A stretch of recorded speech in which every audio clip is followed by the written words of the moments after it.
Good evening all. Hopefully that's alright. Let me know if you can hear me, etc, etc. But everything on my end is telling me that it's working. So it was working. Now I've broken it.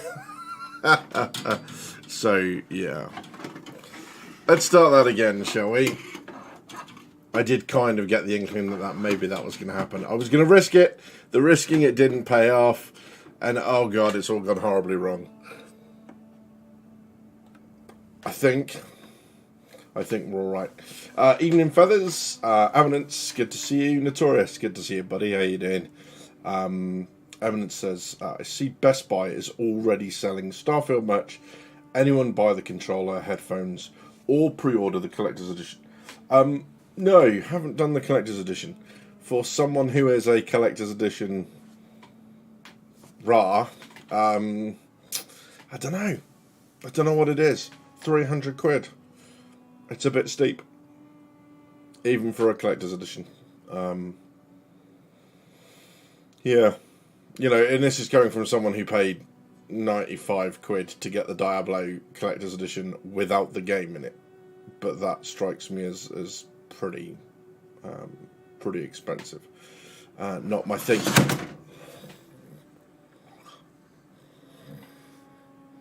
I mean, let me sort this out for just a second. If anyone's got some lift hold music that's better than the lift hold music that I play, that would be great.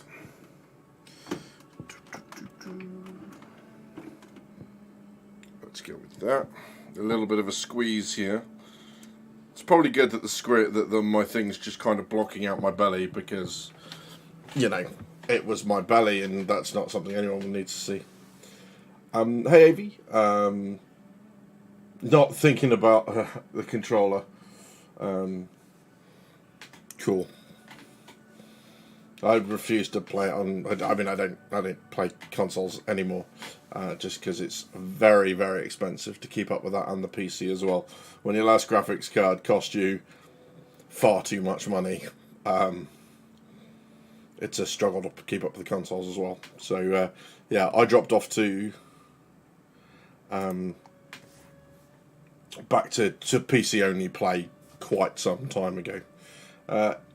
Hey Randall, thanks for joining us, buddy. So the plan for this evening is I'm going to do what, and I really apologise, I can't remember who's recommended it a number of times, but the 45-minute Starfield gameplay in-depth trailer, we'll have a look, we'll do some pauses, we'll figure it out. But I more want to make this about Starfield and the impressions for Starfield, rather than get into some kind of cat fight about, yeah, it's going to kill Star Citizen or whatever, right? You know, we can talk a little bit about it, but you know, it's silly. Like, surely as gamers, we want more games that compete and go, oh, I really want to play this, and I want to really play that. I mean, it's like silly that we think that there needs to be one or the other, and the other destroys. Cool. Randall, you're having a bad week, dude. Having a bad week. Also, Gouch, if that's you, I will end you. But yeah. Eminence says, I was tempted by the collector's box, $400 where I live, but I'd rather spend that on the Spirit Signature 3-pack. Ah, sorry, yes. I was like, Spirit Signature? What game is this? Star Citizen. So yeah, fair enough. Cool. Yeah, I mean, I don't even think they're still selling it over here. Let's have a look.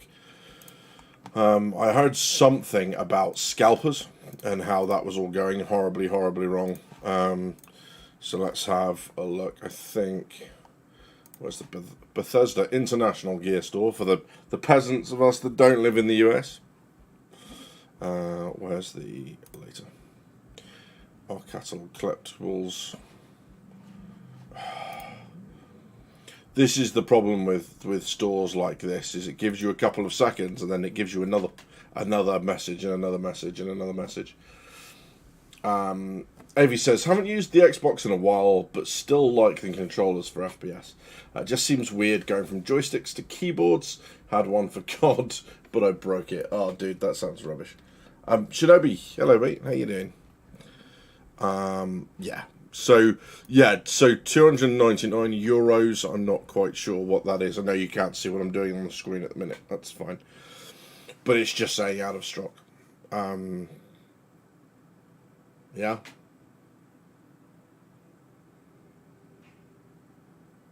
I think it's one of those things that unless you know you really, really want it, like that's exceptionally expensive. And it's quite good fun. I got kicked out of a Facebook group, right? So I'm in all the Starfield groups, just keeping an eye on what's going on and like watching the news and what people are saying. And one of these was like it was a community group for Starfield. And all I said was, just be a little bit careful because I remember all this hype for Cyberpunk, and like this wasn't even like a post; it was a comment on a post. And I said, just be careful because like anything where people expect it to be the best, like and the greatest thing, people inevitably come away disappointed. Like people got really excited for Cyberpunk. I remember all the way back, like people were saying like the Blair Witch film when that came out was the scariest thing, and then by the time it got over to the UK, everyone was expecting it to be scary and came away disappointed. So I waited 2 years and didn't watch it in the theatres and watched it by the time it came to like cable and whatever else. And alright, it wasn't the scariest thing, but it was still. I mean, it's still fairly effective when you watched it away from all the hype, right? And someone came back and said something about it's going to be fine. It's by Bethesda, and I said, well, be careful with that as well because they have a history of having to repair games after release, and that got me kicked out for negativity. Sounds like some people don't like reality checks. I don't believe that was overly negative. I think that was literally just just kind of a little bit less, maybe temper our expectations. But while I sit here and chat with you, I'm going to get my ammunition for the evening. This evening, not sponsored, unfortunately, by Starfield Press. So I don't know if it's going to come up, but this evening we will be drinking Starfield Press cider. I'm sure my sponsorship deal just got lost in the post. Right, Starfield? But yeah, cheers all. Here's to a good evening and a good stream and a nice watching of Starfield. Because, let's face it, it's been a little bit thin on the ground from CIG, so we're going to stick with this instead.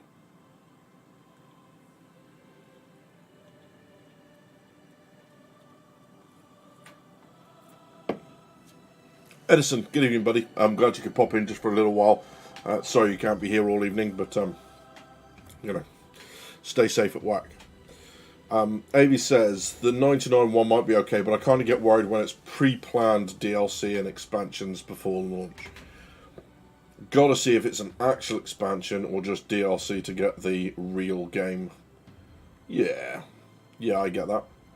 Starfield Collector's Box was in stock for pre-order on Best Buy this morning, now sold out again. Yeah, I one of the groups that I was in, that's a community group, someone got kicked out for scalping. Was coming in and going, I bought one, I don't care, that I bought this purely to scalp it, buy my massively overpriced match, and got hoofed out of the group. Rightly so, scalpers are assholes. But yeah, so we'll see. I don't know whether, because I know it's been sold out and come back in stock a couple of times, so I don't know if they're just going to keep churning them out. But that would be really, really cool if they did. Because, I get that limited editions need to be limited to a point. But, like, Warcraft got this really, really wrong. They did a 15 years of Warcraft box and it sold out so quickly. No one could get their hands on it. And it's like, well, how as a company do you struggle? You've got a bunch of people wanting to give you 150 quid. And you're there going, no. What? And I get that there's got to be some limited exclusivity to stuff. But if you're selling it out in less than 12 hours. If you're selling it in a day of retail opening hours, like, keep going. Wait until it at least takes 2 days, and 2 days over a pay weekend, so you know that people have been paid and have had the chance to get it. But yeah. Shinobi Trip says, after Anthem, I don't subscribe to Game Hype anymore. I don't even pre-order either. Yeah, I can get that. You know, I pre-ordered Total War Warhammer because I knew enough about Total War that I knew I was going to enjoy it anyway. I pre-ordered Total War Warhammer 2 because Total War was so good, or Total War Warhammer was so good. And funnily enough, I still don't own Total War 3 because they didn't do a limited collector's edition box for it. And I've got the other 2 collector's edition boxes. It's the first time I was ever going to own a game series collector's edition. Not so much. So that was sad. But yeah. One of the things I am tempted to do is that, you know, I might do, I think Starfield, is it going to be on Game Pass? I think, when it launches. So I might do like a month of Game Pass, and if I really like it, then go and buy the whole thing. But we shall see. I think, you know, I'm really glad I didn't get Cyberpunk. I'm really glad I didn't get No Man's Sky beforehand. I got it on release and then stopped playing it, and then started playing it when they fixed it 3 years later. You know, there's loads of games that I'm glad that I've not picked up, but I don't think I've pre-ordered. Like, Company of Heroes is my game at the minute. I've just hit like 1,300 hours in Company of Heroes 2. They released 3 about 4 months ago. Still not picked that up, and glad I didn't, because it's a steaming pile of rubbish. So yeah. But let's have a look. But yeah, hopefully it's going to be one of these things that reappears. I reckon we are just about in the right place now to get a group of people, or to go in to start looking at the Starfield demo. Bit of a shame we haven't got as many people on right now, but never mind. Maybe that's Starfield. Maybe it's just one of those Sundays that we've not got as many people. But, you know, I think it's reasonable to have a look at that game and see what we think about it, and, you know, go from there. So, if you guys are ready, we'll jump in and we'll take a look.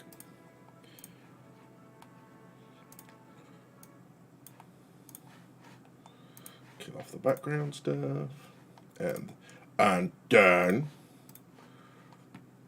Okay. Let's have a look. Now, hopefully, that has come through okay. Let's have a look. Gonna pump the sound up as well.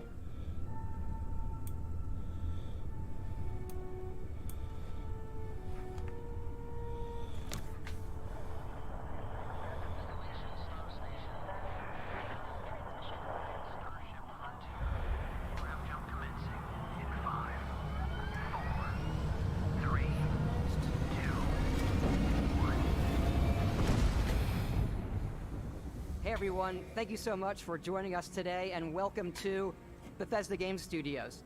You know, we've been so lucky over the decades to make the kind of games that we love here, and that's thanks to all of you. From the Elder Scrolls to Fallout, we love creating these worlds and playing in them just as much as you do. And throughout all that time, we'd often talk about and dream up the space game.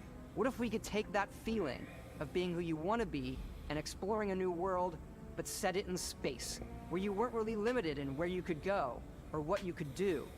And that is Starfield.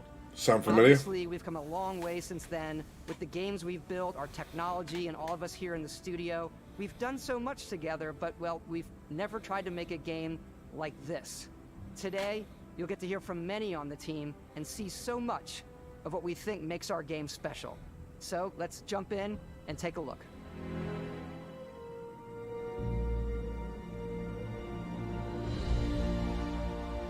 Starfield is our first new universe in over 25 years, but it's still a Bethesda RPG through and through, where you step into a new world and you get that feeling of unlimited possibilities. That But compass this in time, the bottom it's left. not just one world. It's over 1,000 worlds. Because the choice of where to go, it's not ours. It's yours. Let me know if the volume levels are alright for you And guys. it wasn't Just until send me a now message. that we had the technology to create it. From the rocks at your feet. It wasn't until now that we had the technology. This is sounding a lot People and creatures very familiar. that live in these worlds. That isn't just a backdrop. That moon is actually there orbiting the planet. Yes, you can visit it too. We realistically simulate the galaxy around you. Our next generation lighting model uses real-time global illumination to light the world based on the type of star and the makeup of the planet's atmosphere. We also have an all-new animation system. And of course, you can play it in third person, and you can play it in first person. Hey, Tamir. Thank you very much for that, mate, and welcome. Cheers for joining us. But We love I don't know if you can see the exploration compass and because I think I'm but covering we it. do explore differently in this game, given its scale. That usually involves exploring an area you've landed in. This is very No Man's. Resources, This is very No Man's Sky. The whole kind of looking and categorizing and stuff. That feels very similar to that. And as for the entire starting premise of the game up until now, I reckon you could overlay that on Star Citizen, remove the references to Bohemia, and that's it, sort of thing. do a mission, and maybe even stumble upon something unexpected.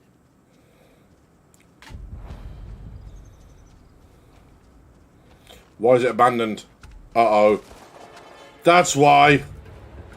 Spacer punks. Oh, I like that. Yeah, that's cool.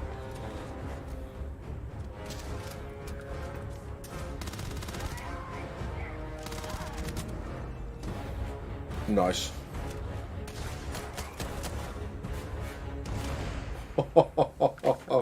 Cool.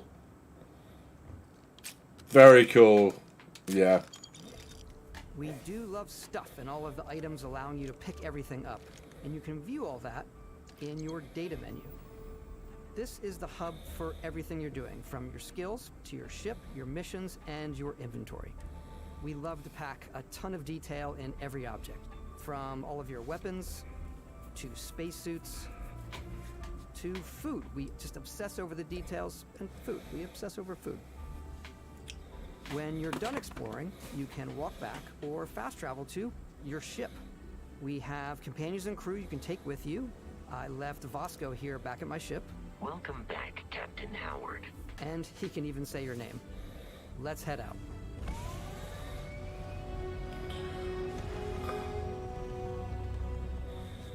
Our mission. I mean, so the first impression off the back of that is yeah, cool.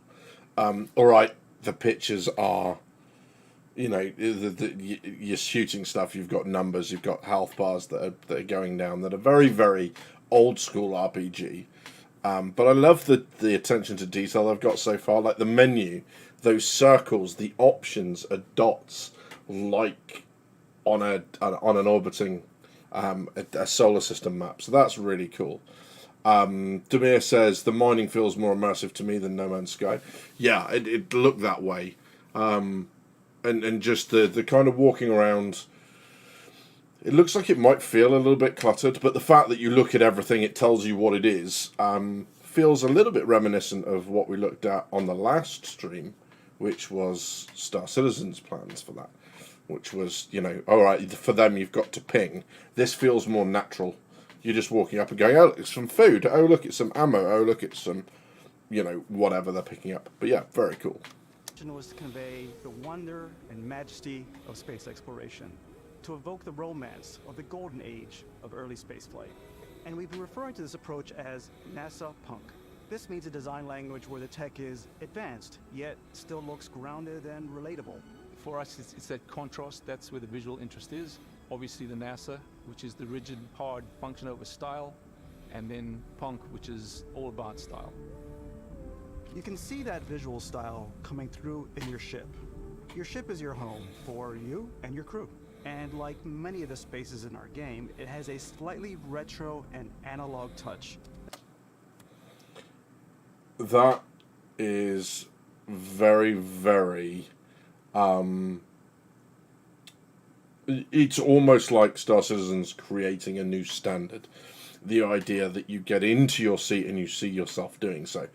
The idea that, you know, you've got all these analog switches, like Star Citizen dashboards are covered in them, apart from Origin ships, I think. You know, Drake Interplanetary, because it's whatever ship they nicked the buttons off previously. But yeah, this kind of feeling of walking around inside your ship and making your ship more tangible, maybe that's going to be the new standard, and hurrah for that if it is.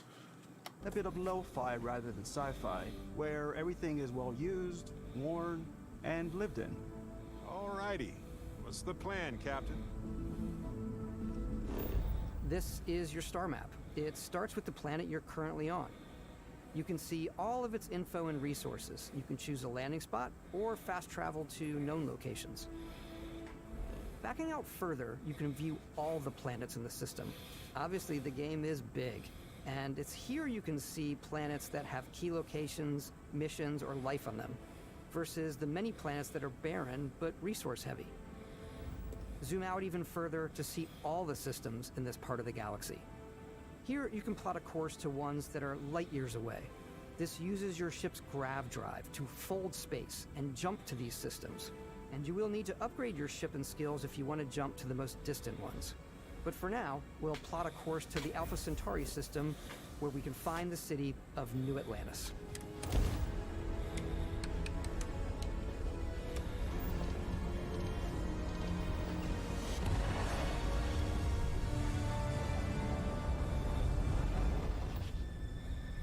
Welcome to UC Space. Maintain your current course while we scan your ship's cargo. This is all sounding very familiar. Scan complete. You are cleared for landing at New Atlantis.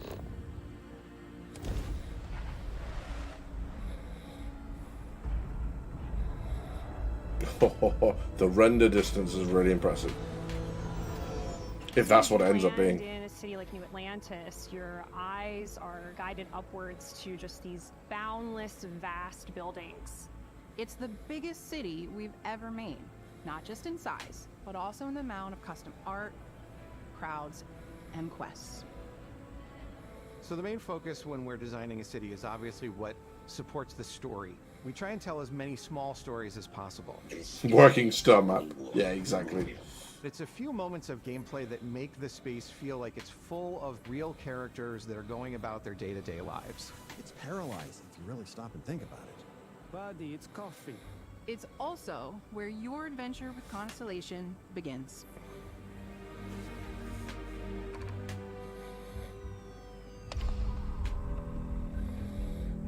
Welcome to Constellation. We have a lot to talk about. By the time... I love like that juxtaposition of you've got the ships, the very sterile kind of environment, and then you've got this, which is very much kind of, I imagine this to be, you know, Oxford or Cambridge uni-esque libraries, maybe Harvard, whatever. You know, almost Illuminati levels of all these books that must contain forbidden knowledge and all these display cabinets of doubtless priceless artifacts. That's kind of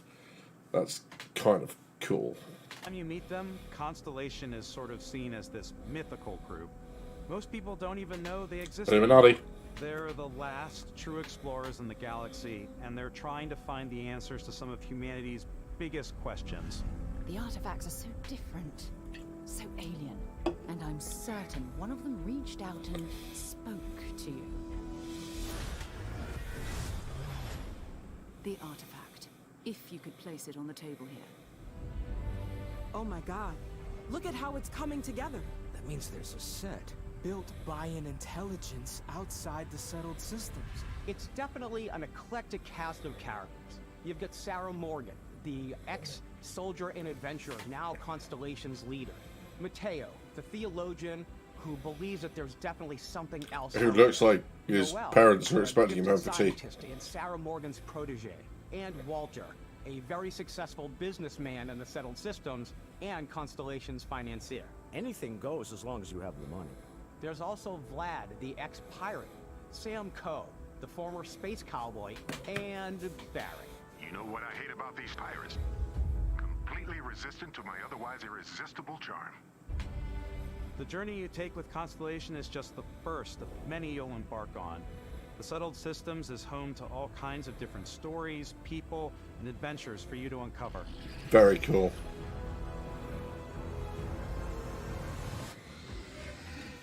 Not cool. Not cool. What was that? The United Colonies is where you'll find New Atlantis, the first major human settlement in space. The people who live here value law, discipline, and the legacy of humanity. They Running low, consider boys. themselves the true children of Earth. You ever think of joining up with the Vanguard? Help the United Colonies, even get your UC citizenship? New Atlantis isn't the only city within the United Colonies. The city of Sidonia on Mars to this Ashton. day serves as the Lowville. largest mining facility for the United Colonies. Puppy. Beyond the United Colonies' reach, you might find yourself Exactly, in a Avi. much more wild and independent coalition of star systems. Numero This is 2. Freestar Collective Space. The capital of Live out all Freestar your Collective Firefly and Serenity dreams. The Stone Root Inn isn't I aim to misbehave. A ranger relies on judgment and intuition to do what's best for the people. Neon started out as a fishing platform, Cool. but is now known throughout the Settled Systems as a pleasure city, where almost anything goes. If you've got morality issues, this definitely isn't the job for you. Ryujin is hiring the best and brightest of today for our future tomorrow.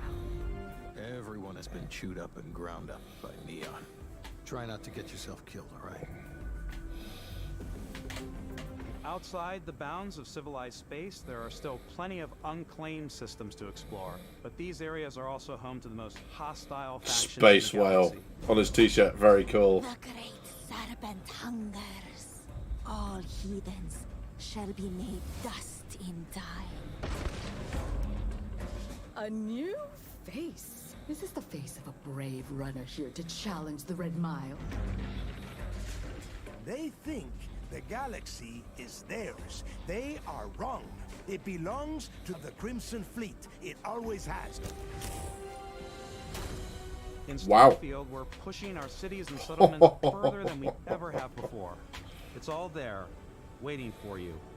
A slice of humanity's future. So, ready to get out there? Throughout the galaxy, there. That's. I mean, I get where the level of excitement comes from, right? If what we're seeing is actually representative. I heard a rumor that the last delay to Starfield was all to do with, bugs,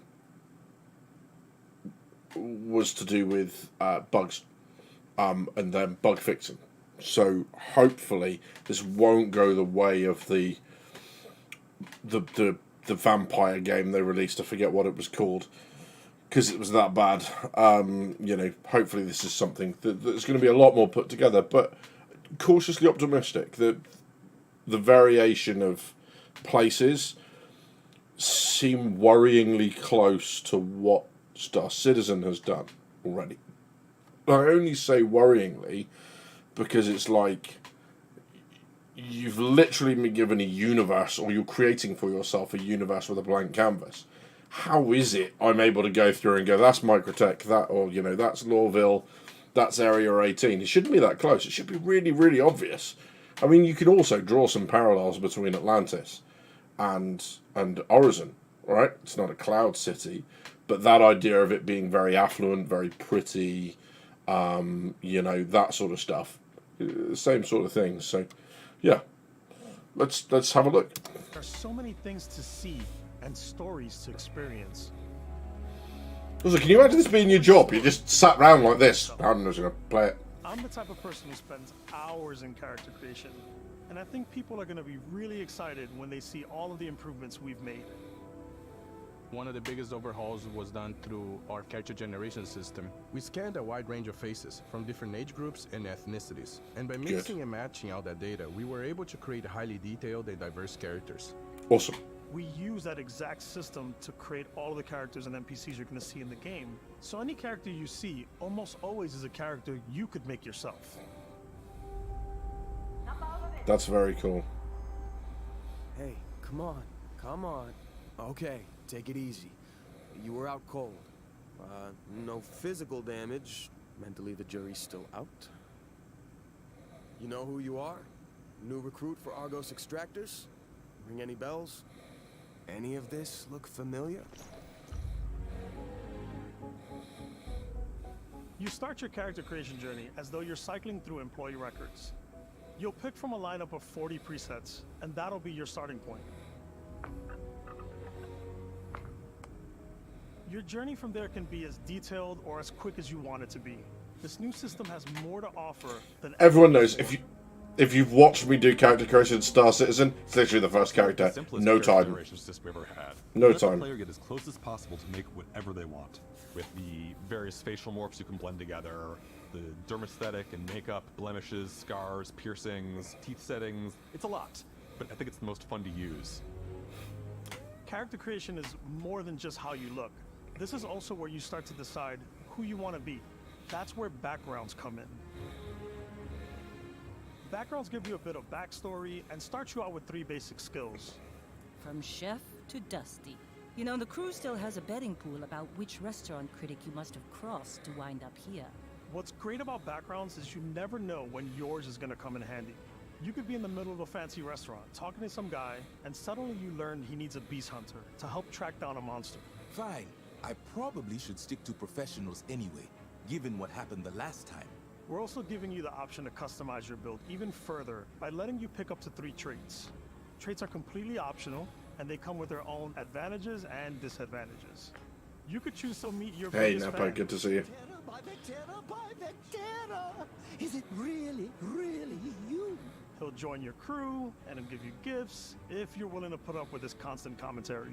I can't believe I get to stand near you, breathing the same air. I've got to have every molecule. My favorite trait is kid stuff. You have to pay some credits to support your parents, but they're very sweet, and it's really fun to go visit them. Honey, we got ourselves a visitor. Oh my god! I came across some hostile zealots in space, but because I had chosen a trait that made me the same religion as them, I was able to get by without any issues. There's another great one That's that gives very you a cool. damage I like buff when that. Your health is low, but mercenaries will randomly show up and try to kill you. No matter what you choose, Wow. there will be plenty of ways for you to tell your story. And if you want to remove a trait, there are ways to do that. Not too. him again. Yeah, right. It's a feast for the eyes. Off we go to another. Always was. Yeah. We'll let you discover that on your own. That's exactly what it is. Just, yeah, what a feast for the eyes always was. Bang. Oh, dear. Yeah, I'm really glad they did that. That would have been a missed opportunity if they had. Perfect character, that's when your journey can really begin. We took what we loved about skills and perks from our previous games and put them together to create an all-new skill system. Each time you level up, you get a skill point, which can be used to unlock or rank up skills. Ranks are unlocked Tech, by science, completing combat, social, challenges physical. associated with that skill. Challenges become increasingly difficult as you work your way to higher ranks. With our 5 different skill trees and 4 ranks per skill, there's a lot to choose from. I like the xenosociology skill because it lets you mind control aliens. Boost pack out of the gate. I'm boost packing everywhere. Oh, yeah. Absolutely. I like maxing out my physical tree so I can get neuro strikes and just punch my way through combat. Where's my sword? Give me the sword.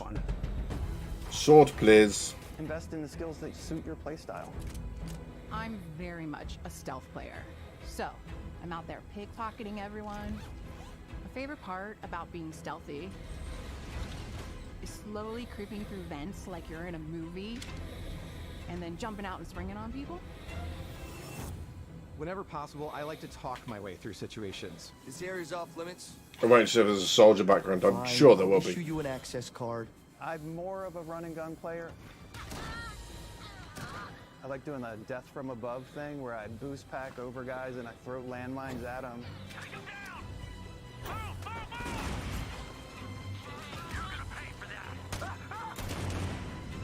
Wow. I like blowing stuff up. I mean, I get that. Grenade. Closed doors. Nice. Those vistas, though. Exploration is a key aspect of all our games. In Starfield, there are full star systems with new life, resources, and adventures.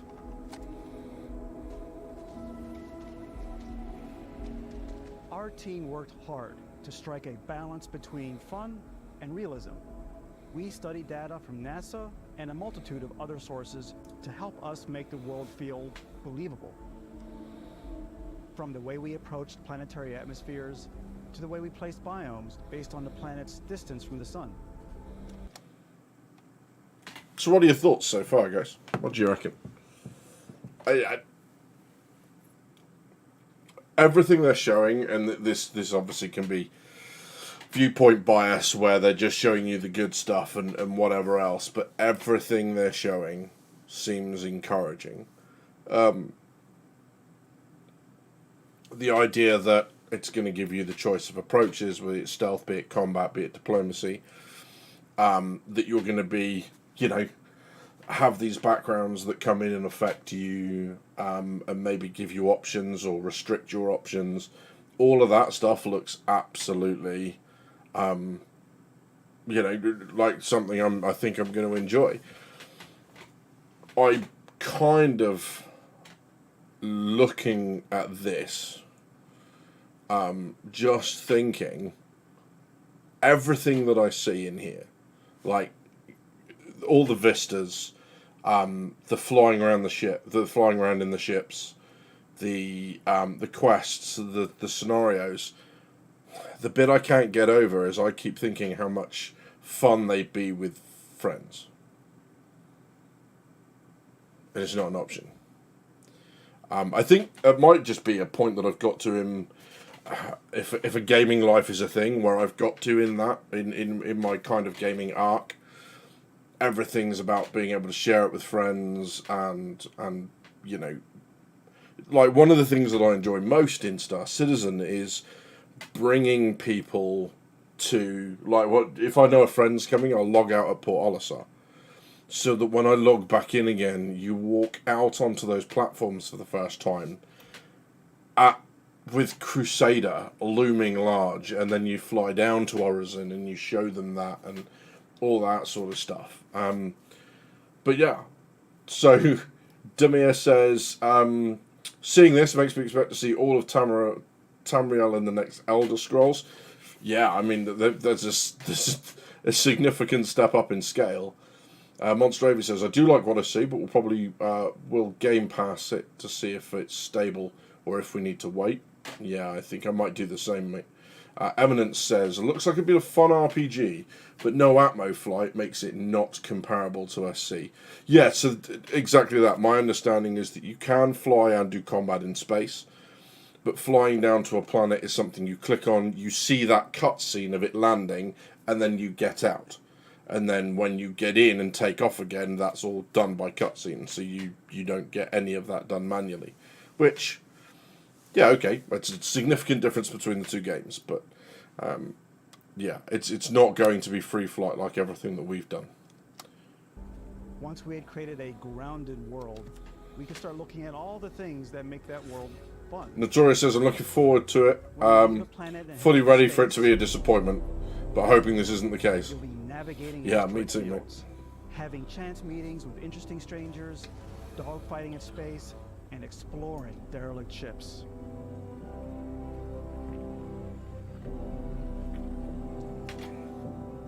It's all out there. Ultimately, it's about rewarding your curiosity, because whether it's on the surface of a planet, the alleys of a city, or the vastness of space, you never know what you'll find.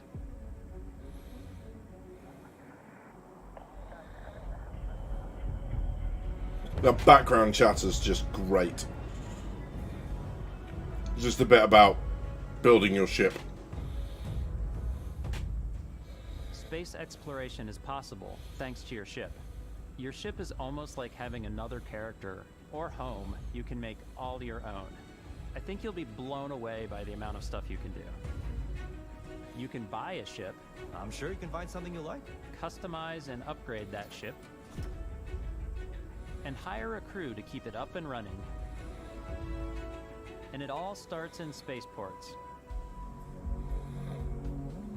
Every spaceport has a ship technician where you can purchase, sell, I love how the and music's modify gone ships. to like that bow chicka wow wow. Maybe you start off with a speedy fighter that's perfect for bounty hunting.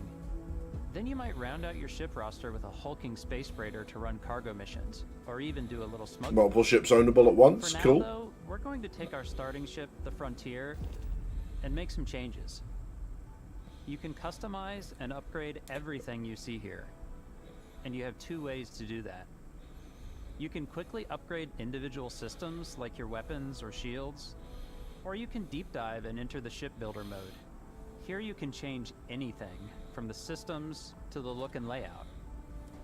Adding a new habitat module can give you more room for crew. Adding cowling can change your ship's overall silhouette. An improved grav drive allows for longer distance space jumps. You can even fully customize your paint job to get the exact look you want. The parts you choose to build with don't just affect your ship's stats. They'll also affect what you can do inside your ship. You can have modules for crafting, or for storing and displaying your weapons. Starfield's in-game ship manufacturers bring their own look and feel to every piece of your ship. From living quarters, Weird seeing a ship artist not attached to SC. Yeah, absolutely. and control rooms.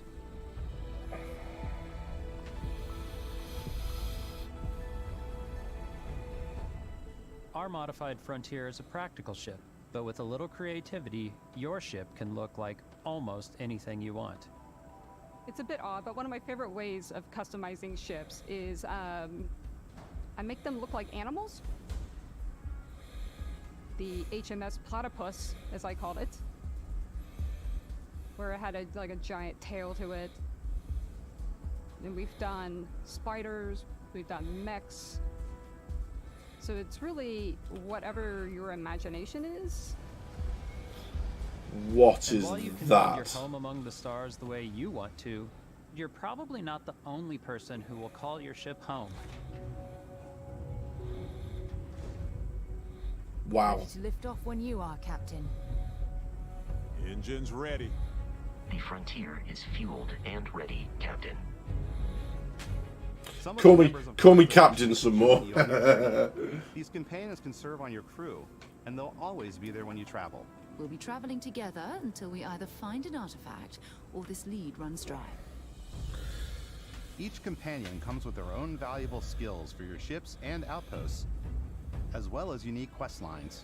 Eventually, some friendships might blossom into romance. I don't know that I've ever really loved anyone except you. And if you're looking for a little extra help on your ship, you can always hire additional crew at spaceports. Got any room on your ship for someone like me? You'll also meet potential crew members out in the world. Still think there might be a spot for me on your ship? I gotta get off this rock. Assign crew No, we're just gonna leave you here. and their unique Sorry. skills will affect how they run. Are you getting Outpost too? Not a massive Like surprise, companions, but cool. Most crew members can lend a hand in the field. Take Bosco, for instance.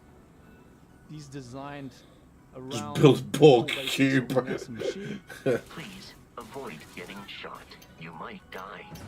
I still want to give it almost a humanoid personality, so I elongated the limbs. This tends to make him feel more human-like and give him a little personality. It is a shame exploration requires so much bloodshed. Using the shipbuilding tools and crew selection features in Starfield, you'll be able to build and captain the ship of your dreams. I don't know if the ship of my dreams is quite there, because that's the Perseus mofo. But yeah.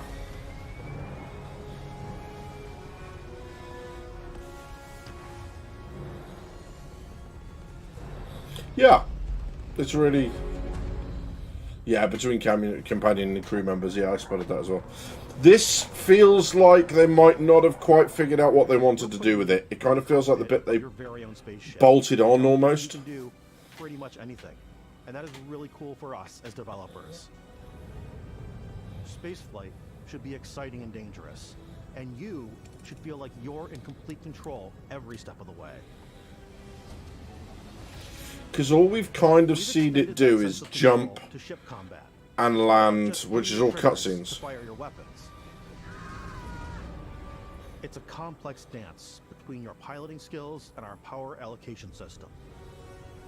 Boosting power to your engines will make your ship faster. And more responsive. Powering up the ground drives will shorten the amount of time it takes before you can make a jump.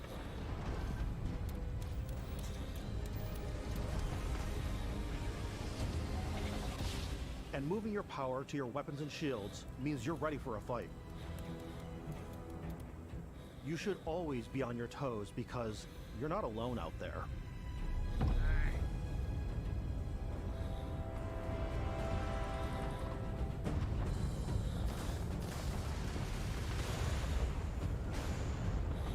It does feel kind of arcadey, or it looks like it would feel arcadey. Will allow you to zero in on specific subsystems of the ship you target.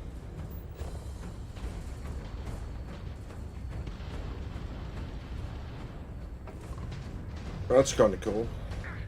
So can you board? Can you loot afterwards? Is that a thing? Destroying an enemy ship, you can loot the remains from your cockpit. There's the answer. You can always turn any ship that engages you into scrap. But you can also take a more personal approach by docking with the enemy vessel and boarding their ship.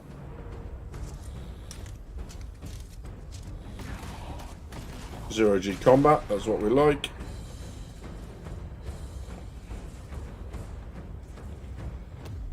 Nice. So that's those two questions answered. Control of an enemy ship, it's yours. Add it to your fleet and retrieve it at any spaceport. Scrap it, sell it. But space is way more than fighting for your life. Just like when you're planetside, there are plenty of sights to see and stops to make on the way to your next adventure. Like these massive star yards. Walk the halls, talk to the crew, maybe get talked into buying a whole new ship. A civilian in my star yard. Let's see about getting you a proper ship, one worthy of you. Maybe you'll dock with a gigantic battleship, like the UC Vigilance. I wish someone would teach these people to wear berets properly. Galaxy's wealthy elite on a cruise ship fit for the stars. There are plenty of personal encounters to be had as well. You can hail any ship you come across. Give me prize money, exactly. Or maybe even commit an act of piracy. Let's do this. When I'm playing, I generally go crazy. I definitely go like the more piracy routes. I want to take over ships. I'm gonna board ships. I'm like, this is now mine. I steal all the sandwiches and put them, in my cargo hold that I have specifically for hero. That's cool. I like that. Things from people as quickly as possible. Just mine. Some strangers might be looking Space for a human sandwich. connection in the darkness My of space. intergalactic space sandwich. Don't clip it. If you want to come on over, just pop on by. Some of Grandma. the best moments are the ones you discover on your own. Oh wow. The thing I love most about Starfield is that it is a Bethesda game through and through. It's really about going to strange new places, meeting interesting people, and getting And killing them. sidetracked on zany adventures. Then, realizing 2 hours later that you're involved in a completely new story. You're human. We thought we were the only ones to leave Earth. That DNA is so present here. It's in our random encounters, it's in our handcrafted quests, and it feels so cool to play it and just make your own path in this universe. There are over 1,000 planets out there, just waiting for you to visit. We want you to feel like explorers, breaking ground on new planets, exploring every inch of a mostly untouched galaxy. We want you to feel hopeful. We want you to feel this sense of awe and wonder, and sometimes a little fear. We're giving you a massive playground and a ton of toys, and just setting you free. Demir, yes. Yeah. I haven't seen this before. I kept getting recommended to watch it. Genuinely, my first reaction. I have not seen any of this. I've seen a couple of trailers, and that's it.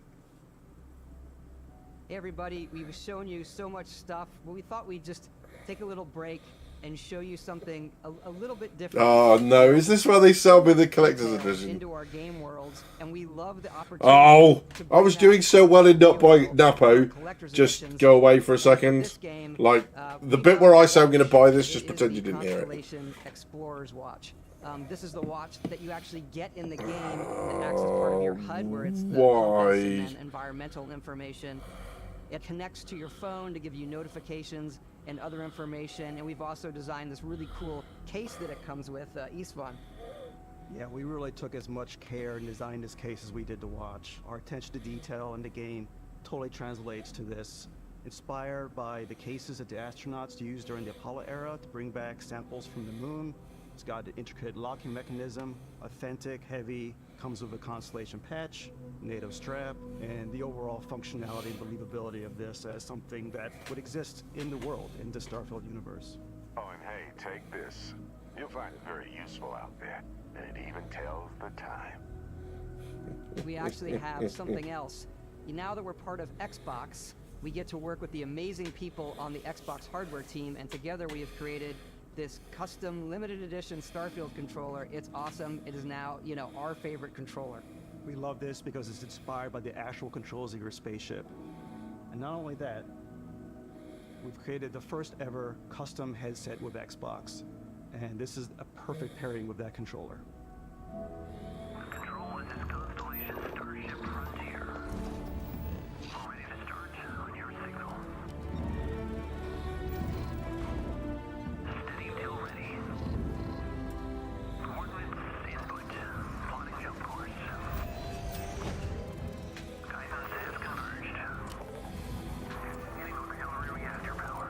System checks are green. Yeah, alright. That's pretty cool.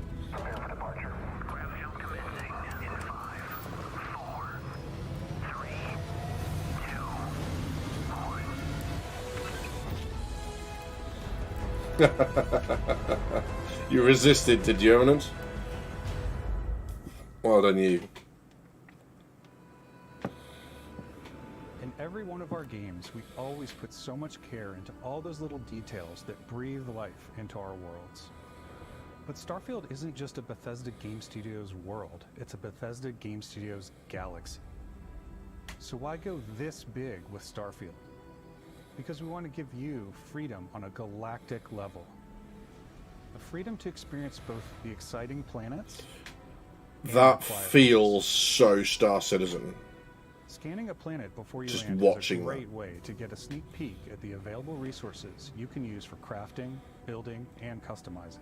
I think what's cool about this whole system that we generate the planet itself as a procedural content, but the handcrafted content itself comes as the player explore. Our system builds the planet as the player approaches it. We stitch together a block of terrain. After that, we have the system that adds interesting locations for the player to explore, creatures to encounter. Does that mean then? Pick up. It allows us to add that touch of environmental storytelling that Bethesda is known. Does that mean it's different in every playthrough? Aggressive creatures have been disrupting our experiments. Their habitat isn't far from here. If you could take care of them for us, we would be in your debt. So even if your friends were to visit the same planet that you had, you would have a different story to tell. Very cool. Yeah, that's cool.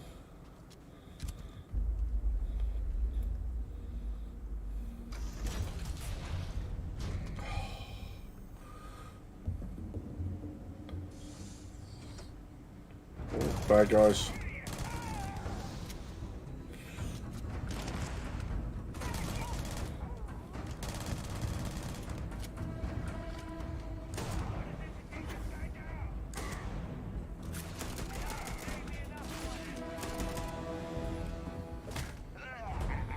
All the other things to do as well, like the pistol kill thing as well. That's kind of cool. See what you can find. It just feels like there's more to do in the game, even though it's just rewarding you for doing what you're doing anyway, right? Or simply take in the views. With the help of Planets are the same, locations you come across are different per player. That's cool. So it's the same flora and fauna, is that what you mean, Demir? It'll look the same, it'll just be the individual bits that are different. You can build an outpost and produce resources from those plants and animals. You can get experience and rewards for fully surveying planets and fully surveying a whole system. Yeah, what they were saying, Khan, is that if we all were to play the game and go to the same planet, we'd find different quests, different locations. Even though we're on the same planet, you in your playthrough would have a completely different experience to me in my playthrough, different to Demir, and so on and so forth. Our biggest goal for lighting with Starfield was to make the game feel more filmic, to use lighting and color to really make it feel more cinematic.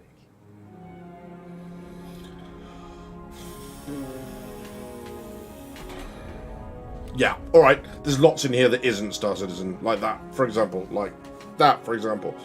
Yeah, there's lots in there, like that jungle biome a little while ago.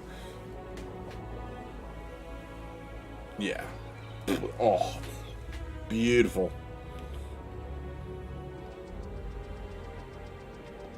Low grav stuff going on in the background.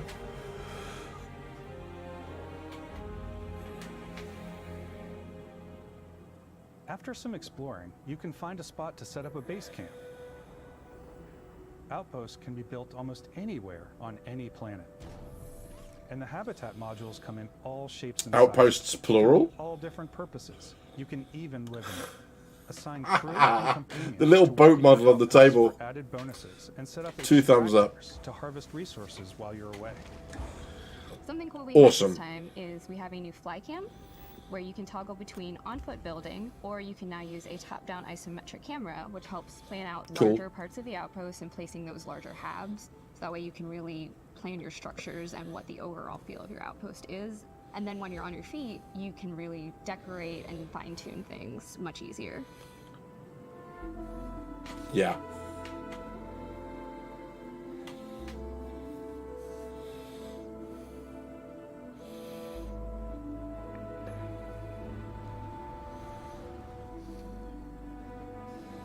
Hydroponics. That's awesome. I get why people are excited about it now. The psychosis makes a little more sense. To utilize any resources you find or already have. Mod your weapons to adapt them to your playstyle.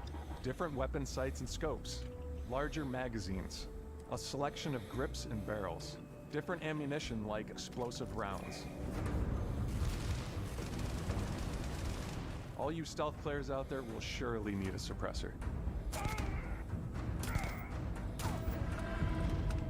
You can also Cool. choose to go hands-on with melee weapons. I think it's always a delicate balance. Sword! between, like, Give me a sword. realistic, what's sim and what's Hollywood, and I think we sort of err on the side of like what's fun for the player. That's a good answer. With Starfield, we've completely overhauled our combat. It's more dynamic, the animations are more fluid. It just feels great. We probably have more mods and more weapons in this game than I want to say any other game we've done before. a lot of variety. Upgraded gear is just one of the many factors to pay attention to when engaging in combat. You may need to switch things up based on your environment. Gravity is different for each planet, and boost packs are excellent for getting around. And Right, for giving I am you actually edge quite in excited for combat. this. Sometimes you'll even feel like you're flying.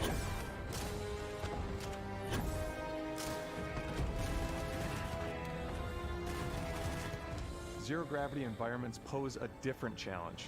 Firing a ballistic weapon in zero-G will actually push you backwards. Energy weapons, on the other hand, offer a more stable shooting experience. Because there's no recoils, there's nothing to push We you also around. have mag weapons. These are high-powered electromagnetic induction ballistic arrays. Each barrel has its own targeting laser and can dish out some serious damage.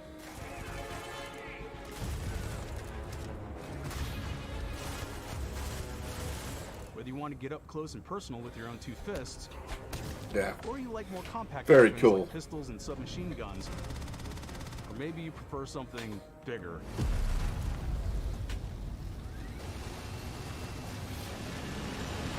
Starfield's got you covered.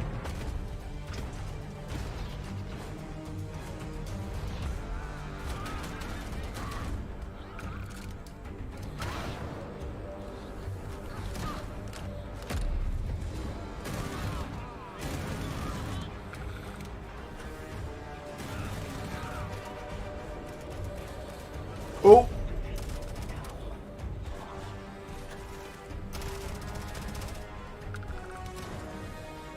Sword.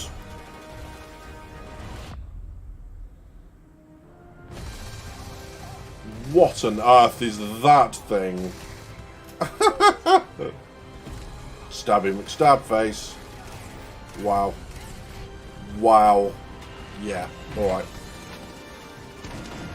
I might want it. A lot.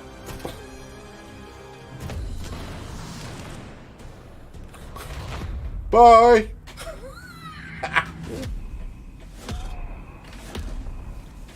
That's it. If I can yeet my enemies like miles across the planet.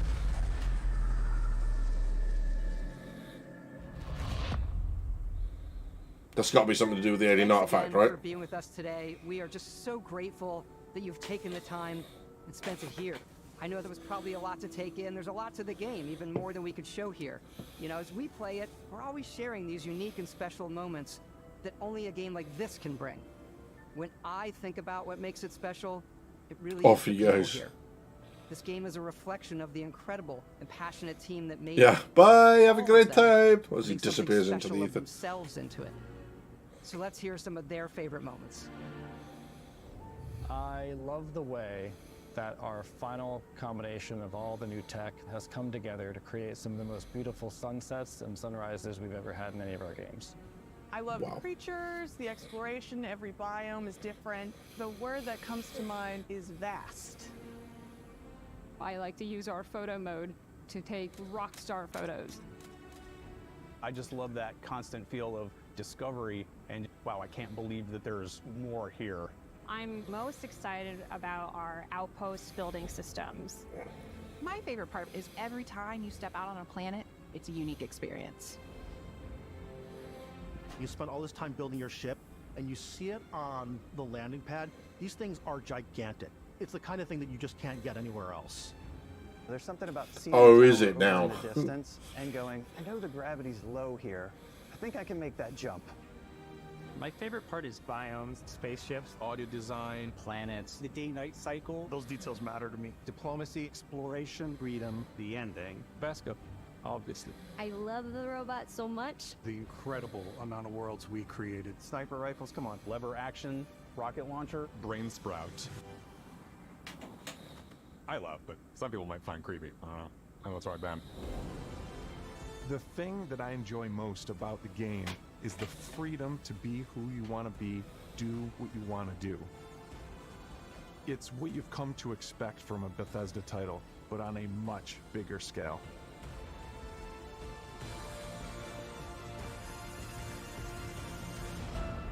On behalf of all of us, we can't wait for you to play Starfield. and make your own special moments. Go. Good luck, Constellation. You are go for launch.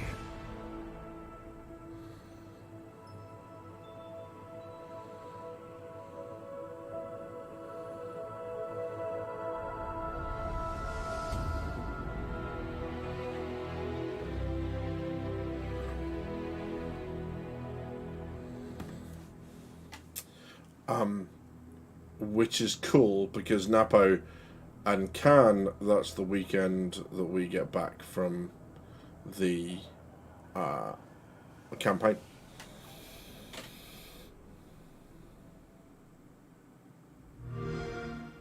Play it day one with Game Pass. And I think actually you get early access if you play the other bits, right? So yeah, I mean, okay. So color me impressed. I get the hype now. I get how mental everything's been going about the game. I'm, yeah, I see it. I think the combat I think before it was delayed the last time, I saw them demo some of the combat and a couple of the locations, which is probably the only non-trailer thing about this game that I'd seen prior to that. And yeah, I saw some of the things in the combat and stuff that made me think, I don't know if I'm going to like this. They seem to have changed those. I can't remember precisely what they were. That's really, really impressive. It's a single player, so it's all the problems of programming something multiplayer goes away because it only needs to look right to one person. So it's far simpler from that point of view. Yeah. I hope that it holds my interest long enough as a single player game, because I struggle with them. I mean, I like Cyberpunk, Red Dead 2, I still don't own them because I'm really not convinced about the ability of something that's single player to hold my attention for that length of time. I get the impression that the flying around space stuff and combat feels a little bit underdeveloped. Excuse me. It just doesn't. It doesn't feel as, it looks very basic for what it is. I mean, did anyone play? I forget what the. I'm just going to go have a look on Steam whilst we're here, but there's a very old game that's like top-down control of a spaceship, and it's all little cartoon characters. I really, really can't remember what it's called. I'm going to see if I can find it. But that has very much the same sort of system that goes with it, which is you have a generator, or you have an engine and generators that you upgrade, and as you upgrade them, they provide more power, and the stuff that you add to your ship, FTL. Yes, thank you, Demir. FTL, exactly that. That feels very FTL. And I'm just gonna load FTL up now because I just so happen to have it running in the. I happen to have it installed, right? But stop me if any of this looks familiar. In fact, I'm just gonna go and F11 this, bonk, watching live. So this. Right? That power distribution system looks exactly the same and you've got different holes, and even, some of this looks the same, right? But let's look at something like this. Let's start one, continue. Here's your power generation. There's your power systems. Put the power in. There you go. you're off. Right, and as you upgrade the ship. Yeah, as you upgrade your power bars, you get more. You can put them more into the systems. It tells you kind of what all the bonuses are. So it feels very similar to that sort of thing, which is probably a little bit underdeveloped for what you would expect. You know, they said power distribution system. It's like, hang on, a top-down 2D game has the same system. And FTL's been around for, Christ, a while. I can't remember when I first bought this. But we're talking a long old time ago. So yeah, it's interesting. Those are the bits that maybe made me think I don't want to own it. The bits that make me think that I am going to own it is everything else. All of their planets look stunning. The character creation, the way Bethesda's quests happen to you, I really like it. Now, having said that, I played Skyrim, and I have not played much Skyrim at all. And here's why, right? You play that initial thing, you get attacked by the dragons, you go into the cave, you defeat the skeleton dude, you get one of the first dragon shouts in the game, right? In that first opening little sequence. And then you go off and you do whatever it is that you're going to do elsewhere. And I went to the nearby village, roughly following the path of the main quest line, and all of a sudden I'm delivering love letters for two random people. Now I get that that's what they do, and they give you like the grand scale, and then you get the whole like, dude, like, go give it to me yourself. Grow up, grow a pair. Ask her to go out with you. Like, just sort yourself out. But I don't know why. Maybe I was just in a bad mood. But I went, I'm not playing it, and genuinely haven't. I haven't been back to Skyrim since. So that's as far as I got in my massive Skyrim journey.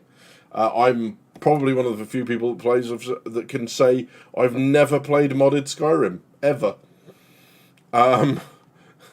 Which I know is going to upset a few people, but genuine, just So again, that's kind of something that I think about with regards to that game. But yeah, I mean, and look, if Star Citizen looks at Starfield and borrows some stuff and becomes a better game because of it, and if Starfield has looked at Star Citizen and borrowed some stuff and becomes a better game because of it, then we all win. That's good news for all of us. So I can't be negative about that too much. I think what's going to be really interesting is and see what you guys think. I think the big thing to watch between Starfield and Squadron 42, which is a better comparison because they're both single player, is not the games. It's not CIG versus Bethesda. It's not deadline versus no deadline. It's not investor versus crowdfunded. It's old style versus new style. It's episodes versus open world. And I think it's going to be really interesting to see, is there still a place? I mean, isn't that kind of why Half-Life 2 just kind of stopped where it was? Yeah, sure, we got Half-Life Alyx, but that was more about VR. Is that why? Because maybe Valve saw the writing on the wall and went, this storyline where you have to go through certain chains, you have to go through checkpoints, you effectively run on rails. Is that over now? Is that the end for it? Did Valve see the writing on the wall a decade or two ago? I don't know. I'd be interested to see what you guys think. But I think that's it.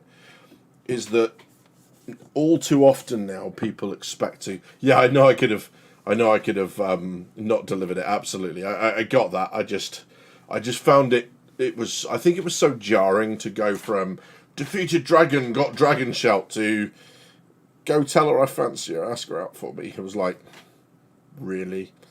And I get it. I could have gone any one of a number of different ways. I could have ended up in caves dealing with vampires. Like, I get it. I 100%. I'm not saying it's the game's fault. I'm just saying that sudden swing of choice is really, really weird. Or feels really, really weird sometimes. But yeah. I think for me that's going to be the big challenge between Squadron 42 and between Starfield. Is it's actually more a comparison of game styles. The episodic, we have chapters, you know, maybe there are multiple ways to finish the chapters. Maybe even there are multiple endings to Squadron 42. We don't know yet. But Starfield is one of those games that it's kind of like Diablo 4, but better. In that Diablo 4, you just keep doing the same stuff over and over again once you've finally cleared the world map.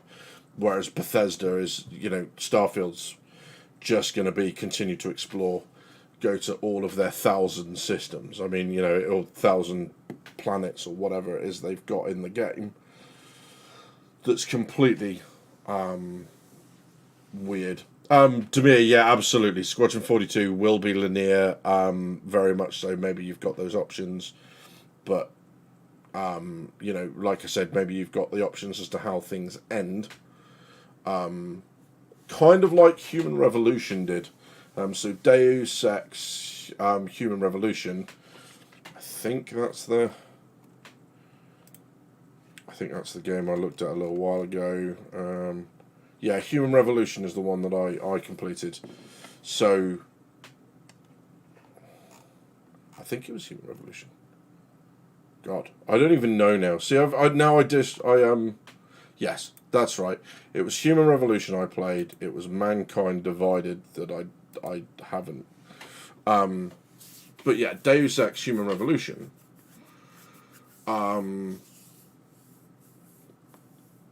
You had a couple of ways to approach it. There were basically factions trying to deal with it, and at the end, you could choose a number of options depending on whether or not you completed those faction storylines. And if you completed all of the faction storylines, then you would be given all of the choices, and it would be up to you. And very clearly, I saved just before I did that, and I reloaded and watched all of the endings rather than having to play it through multiple times.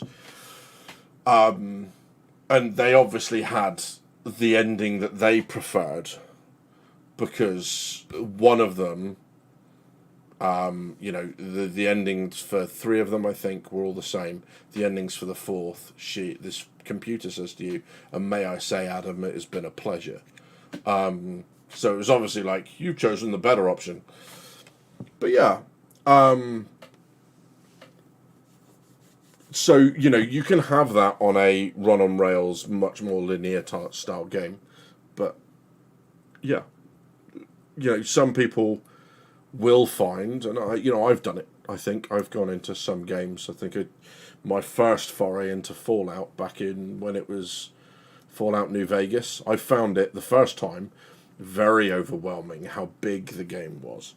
Because I think it was probably one of my first exposures to those sorts of open world style games. And it was only on my second attempt I was going to go, no, I'm going to play this over the weekend and have a go. I really got into Fallout. So yeah, an interesting one.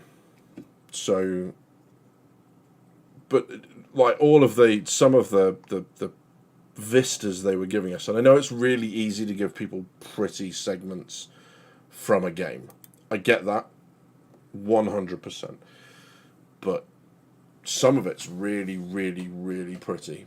And like I say, I can only hope that they do the same thing for us.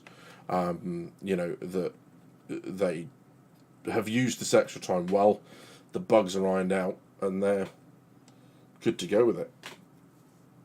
Anyone else got any thoughts on Starfield? Anything else they want to have a chat about before we look at moving on? What do you think? I'm going to give it a second, just because I think there's quite a gap between, given how long it's taken some things to come up on the chat.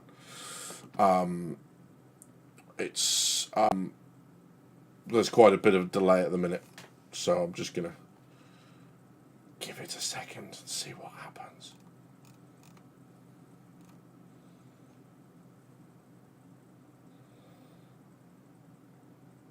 Demir says, I first got exposed to Bethesda games with Morrowind back in 2002. That was an eye-opener at the time. In terms of the scale and the open world stuff, or something else, Demir? But, yeah, I don't think I ever played Morrowind. I've obviously missed out on a massive piece of gaming history.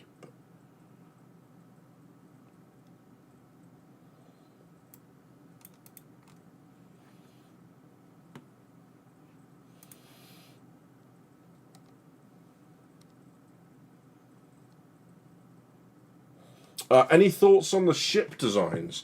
I saw one that could pass for an anvil ship. I mean, they certainly feel a lot more like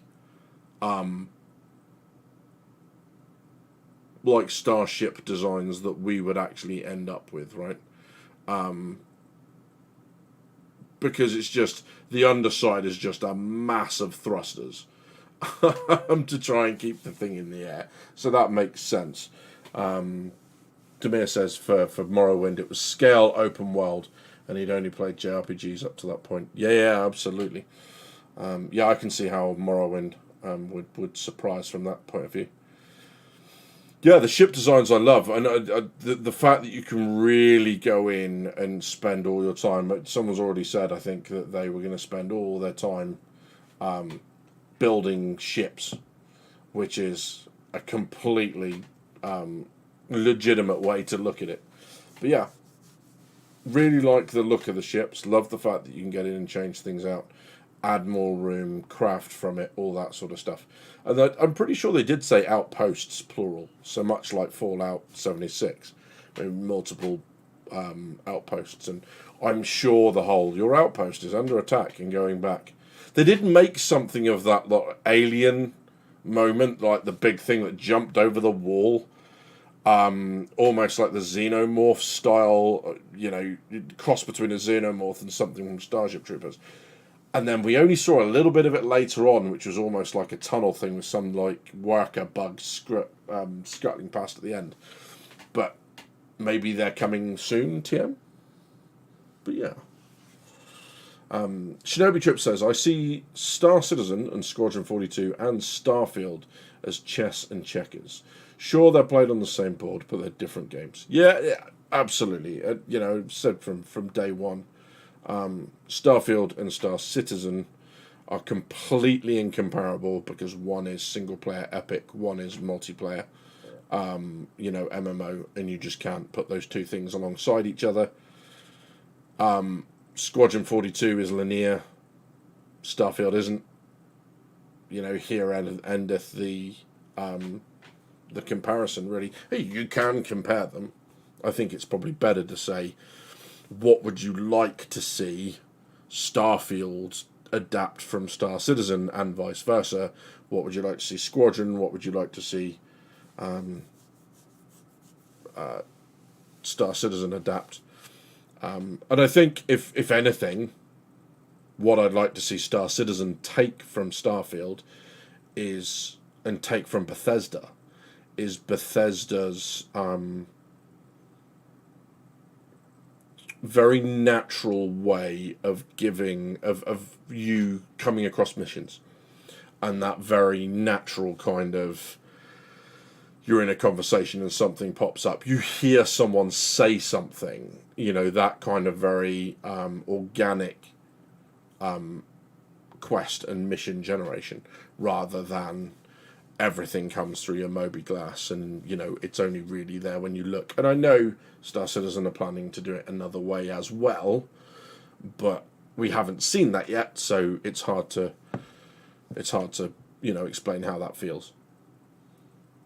Monster says, honestly struck me as more Drake, but design does seem nice. Only real concern is, will you actually be able to impact the default performance, or just throw 20 thrusters on a box and it be the pinnacle of maneuvering? Yeah, yet to be seen. Eminence says, I heard Starfield's economy is currently a little imbalanced, where a spaceship is worth like 54 sandwiches. It's that sandwiches that was very, very funny. How do you feel about there being humans as the only sentient life, seemingly? I mean, hopefully they change that.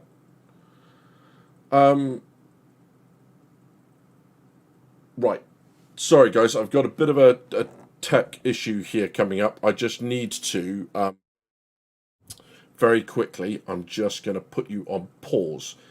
See if I can resolve it and come back. But if I don't sort this now, this is not going to be something that can wait. So just bear with me for a second, and I will be back with you in just a moment.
So, yeah, resolved. Thank you very much for bearing with me, if you're still here.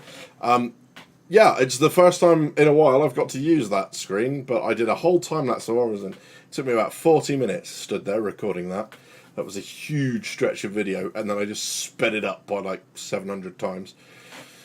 And that was what came out, so that was exciting. Yeah, hopefully it was worth it. You didn't even notice, did you? Demir says, how do you feel about there being humans as the only sentient life? That's what I was answering. I think that's pretty realistic. And I do wonder sometimes. I keep thinking with the Banu and the Xi'an and everyone else in Star Citizen, it's like, as a race, we're not very accommodating. So I just see us very much as we come across other sentient life and we'll kill it. Unfortunately. Worryingly, if you watch the film with Keanu Reeves where he's the alien and he comes down and kind of tries to assess humanity, you know, if you look at any of those things, you look at the way in the Superman film with Henry Cavill, how he's treated, you look at how Transformers are treated. I know I'm going from fiction, but worryingly that's all really believable, because I think generally that fear, I mean, we struggle because people have different skin colour, right? Some people out there struggle because people have different skin colour. Some people out there struggle because other people pray to different gods. I mean, if you're some other form of sentient life, honestly, what chance have you got of coming up to us peacefully? I'm pretty sure this is why we haven't actually made first contact yet, because people are just looking at that planet and going, yeah.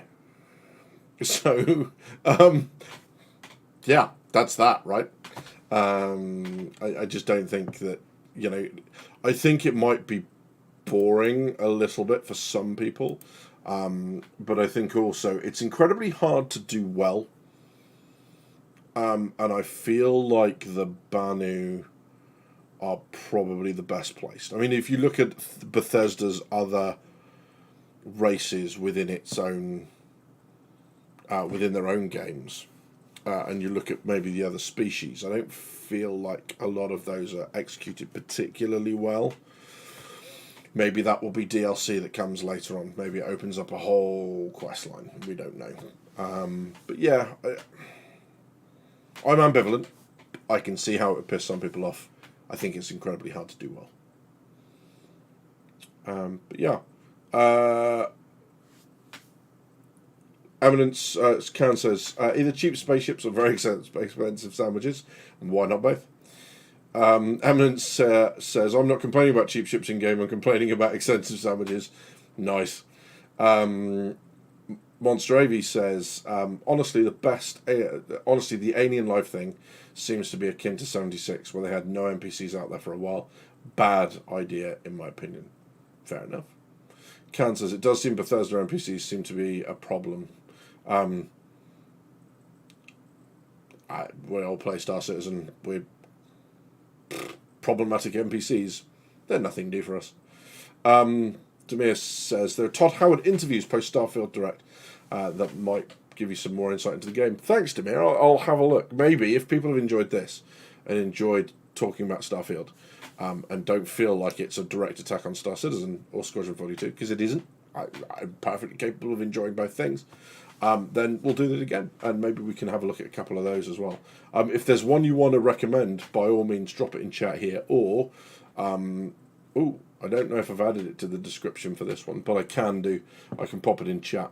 You know, you can pop into the Discord channel, send me a message, and I'll have a look at some videos. Jello Drifter, good evening, bud. Thanks for joining us. I'm expecting Starfield will be Skyrim Fallout in space, hopefully with better graphics. Jedi, I'm gonna leave it off, mate. The sound off, because it's loud as a loud thing on a loud day.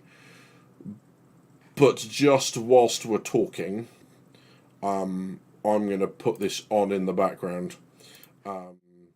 Because if what you're after is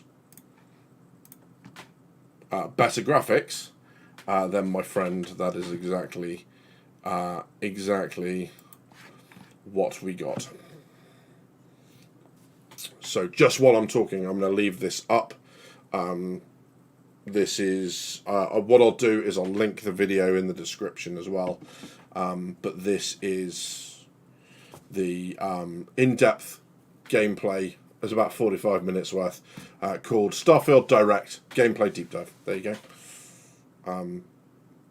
I think it's nailed it in the graphics department, mate. Monster AV would laugh at Bethesda to troll CIG, have a T-pose on chair remote. I would love that. That would be great. You know, because them talking to each other and interacting is a good thing. You know, so Starfield turning to CIG and going, look, you've got some iconic suit armor. Like, how about we come to an agreement where we use some of your suit armor, you use some of our suit armors, and you can just be skins in the game. You know, so you can have the Starfield skins in Star Citizen for armor and backpacks and all that sort of stuff, and we can do exactly the same for Star Citizen. That would be cool, because I'm sure there are people out there who would enjoy the crossover. I'm sure there'll be people out there who would absolutely hate it. I'm not suggesting they go down the route of like Marvel crossovers and everything else. All I'm saying is this specifically would be quite a nice way of doing it. Hello, Wolf. Welcome to chat, man. Thank you very much for joining us. Can says, I just hope it's actually representative quality for people on a normal system, not requiring a 1590 to get this sort of graphics. Yeah, I mean, if I don't get this on a 3080, I'm going to be upset. With the amount of time that they've had to streamline everything. I might not get the sunlight effects in quite the same way. I understand that, but, you know, for the rest of it, I would kind of hope that I would. The reload animations are cool. You know, combat-wise, this does feel a lot very much like Star Citizen as well, apart from this bit. Whereas Pac malfunctions and he bounces off the wall. Like, that's great. Don't actually recall if they mentioned specs at all, says Monster Ovi. Don't think it would be as needy as SC though. Oh, here we go. Here we hope. You know, it would be really bad if it needed more than that. That would not be a good thing. But yeah, it looks great. All of the information looking there, although the menu, the first look that I had at the menu, I went, holy cow, that's complicated. But actually, I'm getting it now, looking at it and all stuff. And all it's done is, it's almost sold me the collector's edition, which is bad news. Just don't tell anyone what's on Napo. If Napo's still here, shut your mouth. But yeah. Yeah, I think that's it for me. You know, if I want star combat and flying around and being in that ship for the feeling of being in space, it's Star Citizen. If I want to be in the ship for using it as a mobile base to craft and do everything else and as a mobile base of operations, Starfield seems to be the better option. But yeah, really impressed with it. That's really kind of cool. I am a fan. That just looks...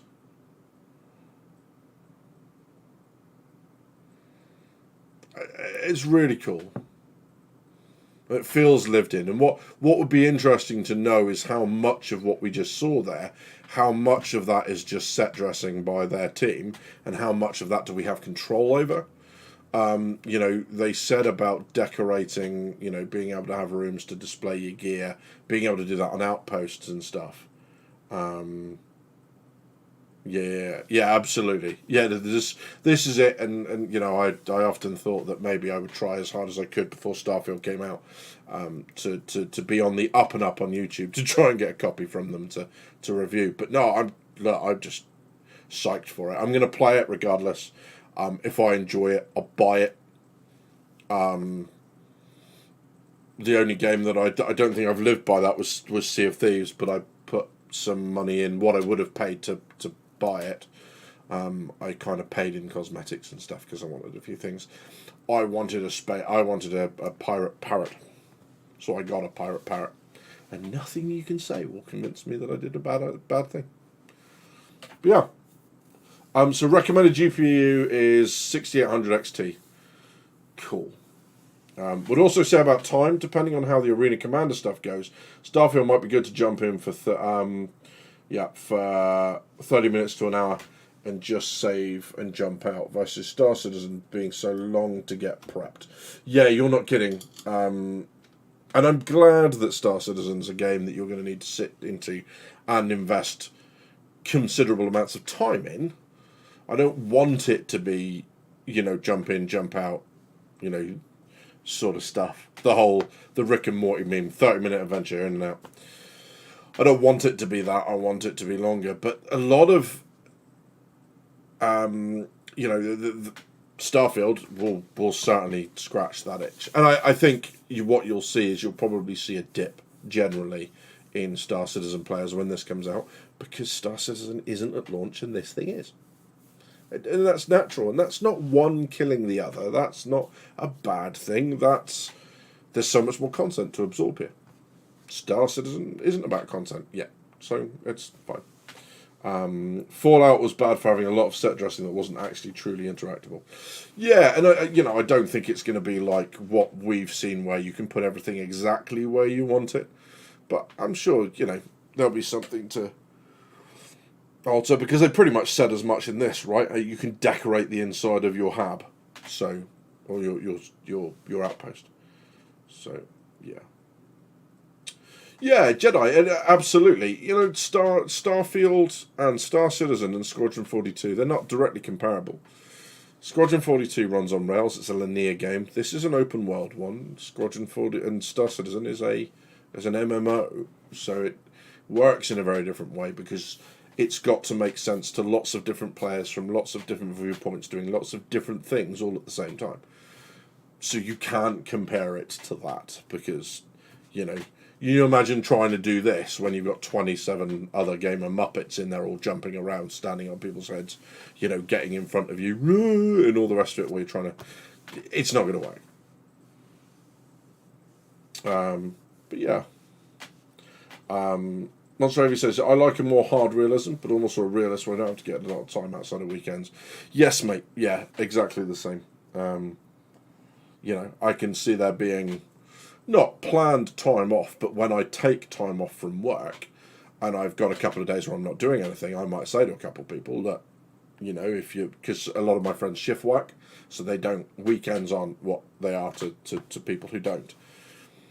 But, you know, saying to them, let's spend it, this thing, like,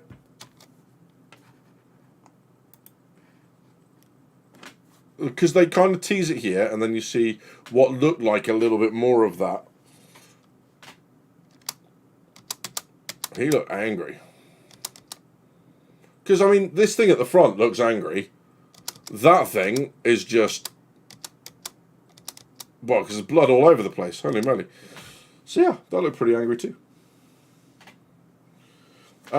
Yeah, there will be assessing comparisons. You're entirely right, Demir. But I think there'll be... they'll blow over quite quickly. And the other thing is the way that the community reacts to it, right? Is hopefully not like the White Knights will do, because the White Knights will come in and just shoot this down. No matter how good it is, they'll have a go at it because it's not Star Citizen, but it's not trying to be Star Citizen. You know, it's trying to be, despite the fact that it looks like Lorville. 11 hours without incident, really? Holy moly. That didn't even say days. They don't expect to go a day without an incident. But yeah.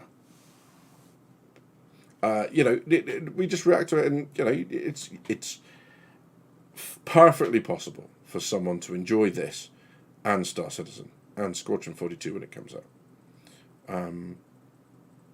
Yeah, and like I said, if Star Citizen becomes a better game when because of this coming out, and this, you know, the DLC and that, and this has taken from Star Citizen and is a great game because of it, all we've done is win.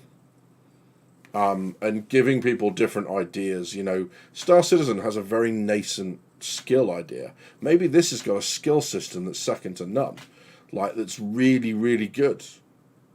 We could borrow that for Star Citizen. You know, there's nothing wrong with those sorts of ideas. You know, and borrowing and just making an all-rounded game because of it. Because the other thing is that if Star Citizen does that, it stops inventing everything from the ground up. If it borrows already in-use systems, in-use ideas, then they're already in use. You don't need to concept it because it already exists. All you need to do is flesh it out with what you want. So maybe instead of the 5 skill trees they've got here, we have 1 for every profession, and then you have ship piloting and cargo, and you have, I don't know, physical, and you have endurance, and you have survival skills, and whatever, right? Whatever it is that you want in. You can flesh it out to your heart's content. What I also like on the skill tree idea is having the idea of perishable skills, because one of the things that I deal with in my line of work, which is Coast Guard, search and rescue, is using charts and chart work and navigating is a perishable skill. If you don't do it, it can become hard to remember what you would do, what you should do. It becomes, the process is not as ingrained. by repeating it all the time, that skill gets better, and you are much more fluid at it. So why not have skill trees? Let's say you do a whole bunch of mining, and then you leave mining alone. After a set number of hours or days in the game, maybe there's a very, very slow, but a very slow degradation of your skill to recognise the fact that you're not using it anymore. That, to me, would be absolutely fine, because, you know, if you couple that with, you can max out all your skill trees if you want, it's just going to take you 24 hours a day, 7 days a week to do it, because of all the time you need to put into all of those skills to max them out, and then maintain them. Well, fine, if you want to, you know, run yourself into the floor like that, then great. But yeah, I really like some of their ideas. Monstravy says, any realistic comparisons will be graphics, gameplay, like how well gunplay, FPS mining, etc., rather directly. Excuse me. It would be rather tough to directly compare an MMO and a single player with any serious legitimacy. Exactly that. You cannot compare the two. It doesn't work like that. Because there are certain things you can do with smoke and mirrors in single player games that don't work in multiplayer games of any scale, because it's just not how the game. Everything within single players, it's only one person looking, and if you're not looking, it doesn't matter what's happening in that space because you're not looking. You know, you just can't compare the two. Ava says, personally, love the idea of DOSAM because of that kind of thing. Why would you keep muscle memory if it's a new body and such? Yeah, so the death of a spaceman stuff there. Exactly that. But yeah, it's a really exciting pitch. It's looking good. The fact that it's this polished and they're showing us kind of in depth this early on, because I mean this video's been out for a while, right? That's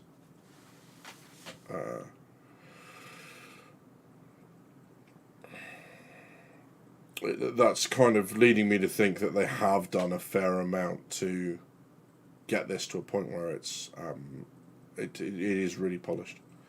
Jedi Drifter says, Star Citizen should not have skill trees. Skills should be learned by experience like in real life. The reputation system is your skill tree.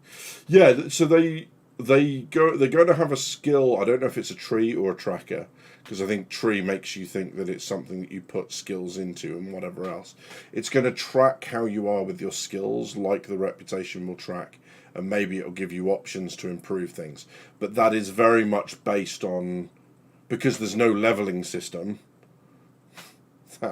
That's just brilliant. That's my favourite bit, the adoring fan bit. That and the dude flying off into space, and space sandwiches. But yeah, they've done a good job. They really have done a good job here. I'm impressed.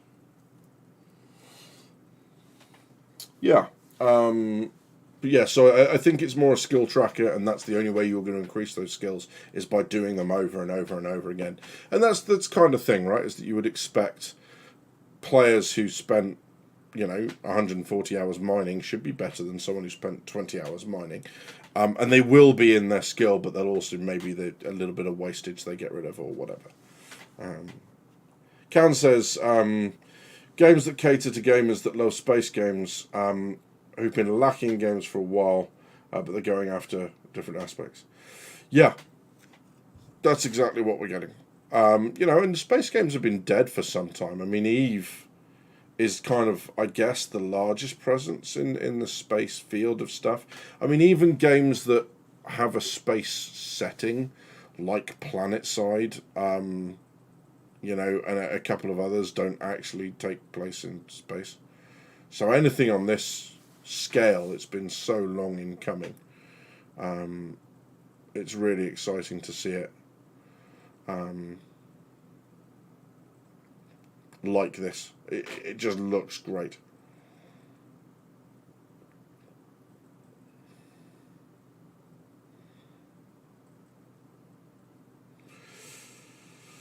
Anything surprise you the most in Direct? I think from the tech perspective, Demir, I think it's the idea that going to planets will produce different experiences because they'll randomize like the minor encounters that you come up against.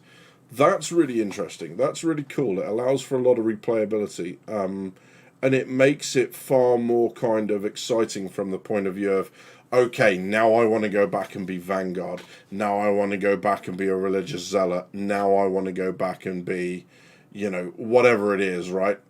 All of those things, they strike me as being a lot of fun.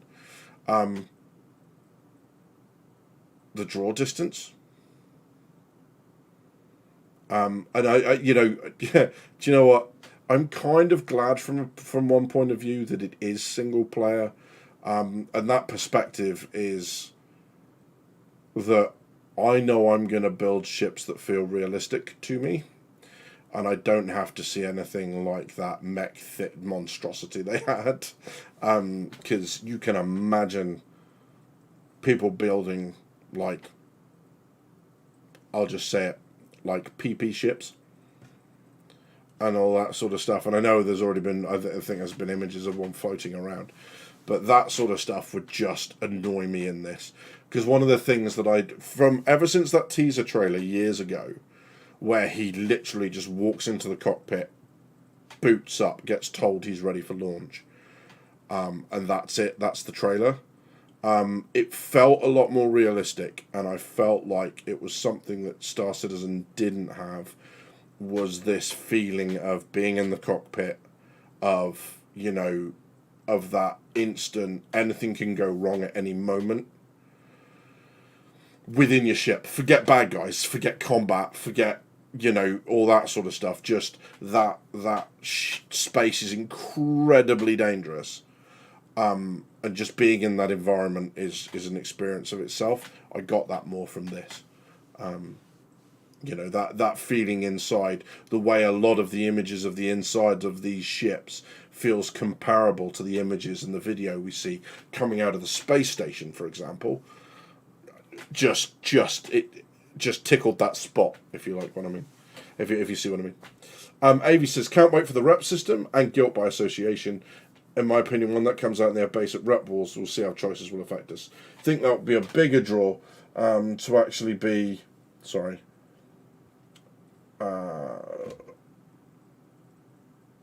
Actually be the role. Randomization generation helps a lot with replayability. And is that a jab at my Borg cube not being realistic? That is absolutely what that is, mate, unfortunately. And I'm not even sorry. So there. Jedi Drifter says, Starfield will be like a cool vacation. A great place to visit and take a break, but Carrick is home. Speaking of which, remind me, Jedi, in about 5 minutes, in 2 minutes, remind me, Carrick, because I've got something to show you. Demir says, it would be funny to see a fix my fleet for people customizing their ships. Yeah, fix my abomination, make it look realistic. But this stuff here, like, that frontier ship looks so good. But the fact that you add it on and then you've got these other sections that make it look like something that could possibly hold its own weight, does it for me. And I know that's all by design and that's what they wanted to do, but I really like the look of the ship design stuff, being able to spend ages in there and all that sort of stuff. Yeah. Crafting modules, it said, areas for storing your guns, so that's why you got guns all over the wall, and then having multiple ships for different purposes. That strikes me as really cool as well. And that bit where they walk through, I just need to be called Captain more. Like, that really scratched an itch for me. Just like, hello Captain, hello Captain, hello Captain. The Frontier is refueled, Captain. I was like, so yeah, that's really cool. Look, I'm more sold on this now than I was when we started, by an order of degrees. I'm really excited for this now, to the point where I will probably buy the game, just because I believe in rewarding studios for taking a risk like that. If I saw that land, I'd just be like, I can't. Like, who thought that was a? Just get out. But yeah. I don't plan on building a ship from scratch. I do like the one already existing ones we've seen. Yeah, absolutely. And then maybe I hate the editor and can't be bothered. But the fact that you can go by pre-existing designs as well. I mean, maybe you limit that as a playthrough. Maybe that's a playthrough choice. It's like, I'm not going to custom build ships. I'm merely going to go by what's available. That's cool too. Yeah, I'd like those things. Those sorts of options. These options are pretty cool. This was nice. I don't think I've ever loved anyone but you. Except you. Sorry, that was the worst accent ever. I do apologise. Yeah, so the reason I've said Carrick, I'm going to come back now off of that. But really, really good. Enjoyed it. The reason I said Carrick is because I have, courtesy of Napo Complex, who I don't think is here anymore, because he hasn't once complained about my idea to go and buy the Starfield Collector's Edition for a lot of money. I have a piece of artwork. Now, it's 5 panels. I have the centre panel, and I don't know if it's going to hold up. So I've got the sections on either side. And Napo Complex actually bought me this as a present, which is kind of cool. But basically, you have the panels on either side, so the panels on the left and the right side of this are smaller, and then smaller again on the outside. And it's the Carrick landing with a Pisces. You can just see the top of it there. The Pisces flying off. There's a rover coming out. 2 guys stood in front of it, and it looks on Microtech because it's got pine trees and whatever else. So that's really, really cool. And when I get all this turned round and this set up as the streaming cave, I won't need the artificial green screen because there'll be a real one behind me, which is nice and exciting when I need it. But actually, I'm going to have a normal stream background, and that stream background will have a whole bunch of stuff in it. The other thing that I got, I don't think I showed you this one last time, but I got it just because I really, really like the design. And of course it won't show you. There's a phoenix basically from Displate, one of Displate's designs. Yeah, really cool. But there you go. That's better. Is it the angle that it's? Fuck, my camera's just repositioned. But yeah, there you go.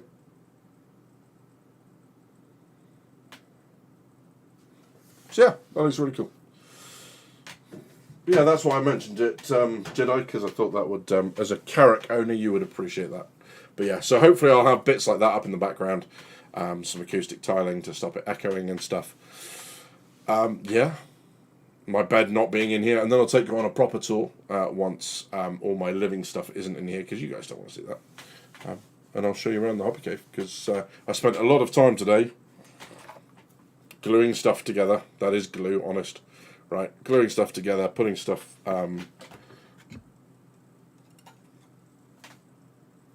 That's a Tyranid Screamer Killer from Warhammer. Yeah, whopping great monstrosity, big beastie. Lots of stuff like that going on at the minute, which is all good fun. But I'm a massive nerd, so there you go. But yeah, so I think that brings us up to pretty much the end of the stream. So yeah, a really interesting look at Starfield. I will look at, hopefully, streaming that when it comes to release. Hopefully the new hard drive will be in by then and all that sort of stuff, so we'll be able to get around it. Stop it, man. Stop it. Right, I'm going to moderate you. So there, I'm going to go there. There you go.